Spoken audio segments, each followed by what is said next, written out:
Perantau asal Pulau Sumatera, Indonesia melaksanakan acara buka puasa bersama di New York, Amerika Serikat pada Minggu 24 Maret 2025 tadi malam.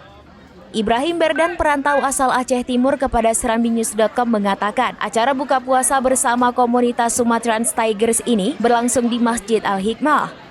Ibrahim pun mengirimkan beberapa potongan video yang merekam momen silaturahmi antar perantau asal Pulau Sumatera ini, termasuk warga asal Aceh. Acara buka puasa bersama yang diinisiasi oleh para perantau asal Sumatera ini juga turut dihadiri oleh jamaah yang berasal dari berbagai negara.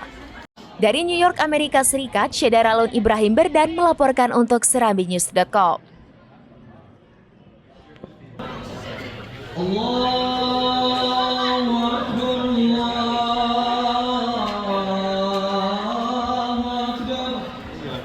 Download Tribun X sekarang, menghadirkan lokal menjadi Indonesia.